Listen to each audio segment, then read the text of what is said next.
Bismillahirrahmanirrahim. Mga kapatid, ay sagot ko ito sa mga kamangmangan, ah, itong mga theologian, Christian theologian. Kamangmangan ninyo. Okay? Bakit? Kasi kung babasahin natin ang Timothy, 2 Timothy, chapter 3, verse 16, it says, it says, sabi dito, all scripture is God-breathed. God-breathed. O, sabi naman ng ibang nga, inspired. Okay? Inspired. God, dito naman, God-breathed and is useful for teachings, rebuking, correcting, and training in righteousness. All scripture. So iniisip ka agad ng mga theologian nito, kuno, mga maalam. Revelation from Genesis. All.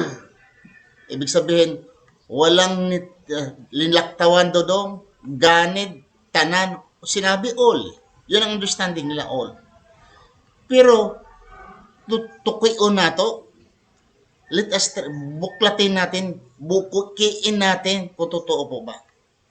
By chronological order, mapapatunayan ninyo. Yan ay kasinungalingan. Places, bakit? Ang Biblia ay hindi sinulat sa isang taon. Hindi sinabay pagsulat ang Genesis at ang sinulat sa 2 Timothy. Hindi yan sabay-sabay. At hindi rin isang lugar. At hindi rin sila nagkakilala. Paano masabi ni Paul all scripture? Bakit? He did examine every scripture. Nag-scrutinize siya doon. Ni-review niya all the writings. And pagkatapos then, he make a conclusion. Maybe possible like that. You are a scholar, you are a genius person. All the books, 66 books or 73 books, one by one, ito ay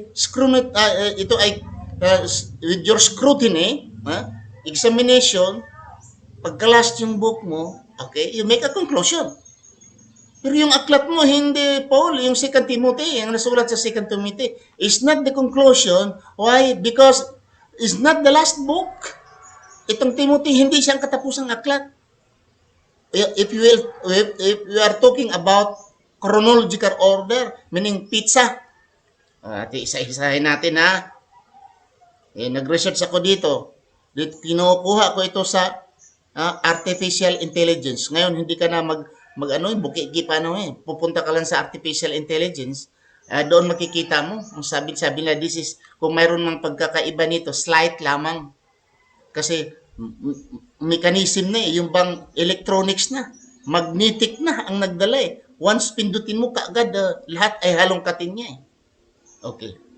Hindi naman ako nagsabi na 100% ito tama, pero yun ang calculation nila sa AI, artificial intelligence. Kung hindi kayo, sa ngayon, present your own. Tingnan natin kung pareho bang taon. Ang una, I ask the AI the chronological order. Ibig sabihin, ang nauna at ang nahuli sa pagkasulat sa New Testament. Sabi nila, James sinulat 45 to 50 AD. Ang Book of James, or sa Tagalog, Bisaya, Santiago. Galatian, 48 to 50. First Thessalonians, year 50 to 51. This is AD, this is Anno Domini. This is after Christ.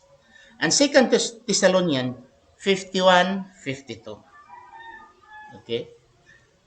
Ang First Corinthians, sinulat sa 53, 54 AD. Ang First Corinthians. Ang Second Corinthians, sinulat sa 55 to 56 AD. Ang Romans, ang kasunod dito Romans, ay sinulat ito sa 56 ang Romans from 56 to 58 AD. Nagtaka ikaw mga brother, nagtaka ako. Ito kasi mostly sa napangalanan ko, sulat ito ni Pablo. 14, sabi nila 14 by tradition, 14 books of Paul, unang nasulat kaysa mga aklat ng mga apostolis ni Jesucristo. piki naman itong apostolis si Paul eh. I can prove that na piki ito. Kasi si Paul, hindi yan kalaban yan ni Jesucristo. Nagpakunwari lang. I can prove it using the Bible. Nga piki na apostol si Pablo. Okay? Dito sa Romans, yung Book of Romans, kailan isinulat? 56 to 58 AD. Kay Paul din ito. Sulat din ito ni Paul. Mark, sabi niya kay Mark. Si Marcos, 60 to 65 AD. Acts, the book of Acts, 62 to 64 AD. Ephesians, 62 to 64 AD. Colossians, written around 62 to 64 AD. Philippians, sinulat about 60 to 64 AD. 1 Timothy, around 62 to 64 AD. Ang 1 Timothy. Titus, around 62 to 64 AD. Hebrews, 64 to 68 AD. 1 Peter, about 64 to 65. And 2 Peter, 65 to 68 AD. Jude is written around 65 to 80 AD. John is about 85 to 90 AD. Revelation, 95 AD. Balikan natin ang 2 Timothy. Ang 2 Timothy ay isinulat lamang ang 2 Timothy 62 to 64 AD. Okay? Nang ibig sabihin, kung sinulat ang 2 Timothy about 62 to 64 AD, okay? Hindi pa natapos, wala pang aklat sa wala pang aklat nga Revelation. Dahil ang Revelation, nasulat ang Revelation 95 AD. At nasulat naman ang John, the book of John, 85 to 90 AD. Ang Jude naman isinulat sa 65 80 AD. Na ang punto ko dito mga kapatid, okay? Na itong mga aklat na ito ay para maintindihan nyo, mga scholars kuno, mga maalam na scholars kuno, mga theologian sa Bible. Example, itong Mateo, ibang lugar ito sinulat. Marcos, ibang lugar, ibang taon ito sinulat. Lucas, ibang taon, ibang lugar din ito sinulat. Iba ang author. Ano pa? Acts, iba din ang lugar, iba din ang author. Romans, Paul, Corinthians, etc. Paul. Ngayon, how Paul in 2 Timothy could declare himself nga sabihin niya dito, all scripture is written by inspiration. Dito naman, nga ibang translation, God breathed. 2 Timothy chapter 3 verse 16.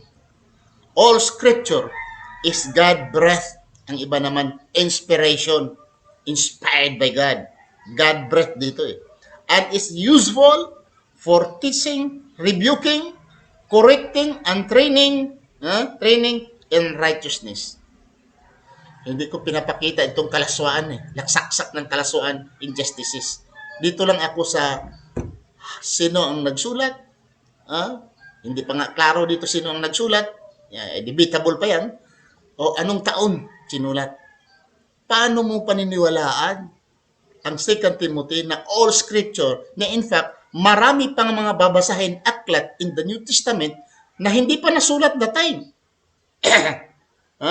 Sabihin man natin ang nasulat ng Genesis, Exodus, Leviticus.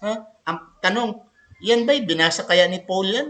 And after the conclusion, he made an allegation na ito ay all scriptures is written by inspiration. God breathed all scripture. Or talking only about the Bible kasi kung about scriptures, old writings, mayroong Hindu, may Buddhism So, hindi natin bilangin yung Hindu Buddhism. Bilangin lang natin ang Old and New Testament. So, it's kasinungalingan, kabalbalan ang pagsabi na all scripture is written. That in fact, is written by inspiration, God breathed. In fact, the 2 Timothy, when it was written, there are many books after it na marami pang hindi nasulat. sa kapanahonan niya. May isinulat na 85 AD, mayroong isinulat na 70 AD. Sabi nga sa iba, ang Marcos 70 AD, ang Mateo 80, ang ito naman ang Revelation 95 to 100 AD, nang diretso sinulat ang 2 Timothy chapter 3 verse 16. Marami pang mga aklat na hindi nasulat. Paano nasabi dito? Paano nyo paniniwalaan? All scriptures. All scripture. Kung talaga ang all scriptures written by inspiration of God, why there is canonical? There is canonization. Why? Bakit mayroong dinagdag, may binawas? Alam ba ninyo? How many hundreds before the canonization? Sa yung hindi pa na-canonize ang Bible, ilan ang tinanggal nila, tinapon nila? Ang tinanggap nila, may tinapon sila. Kung sinabi ng ang Biblia ni Paul sa 2 Timothy, sinasabi sa 3:16, all scripture is written by inspiration or God breath. Why there is canonization? Sana hindi na-canonize. Siguro kapal-kapal siguro ngayon ang libro ng Kristiyano, di ba ba? Hindi na itapon yung iba. Huwag na sunugin, huwag niyong i-reject ang yung iba dahil all scripture written by inspiration. Ang during canonization, wala na si Pablo, matagal nang namatay. Sila ni Mateo, si Marcos, matagal nang namatay during the last canonization. Because the last canonization, 400 AD, na intact ang Old and New Testament finished, final in 400 AD. Wala na si Pablo, matagal na.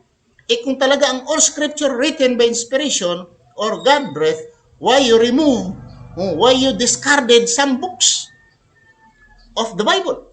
Dapat tinanggap lang yun. Ito lamang ay katotohanan at kabalbalan, and it is a fact na ang salitang all scripture is kasinungalingan. Maraming salamat sa inyong panonood. Please share. Assalamualaikum warahmatullahi wabarakatuh.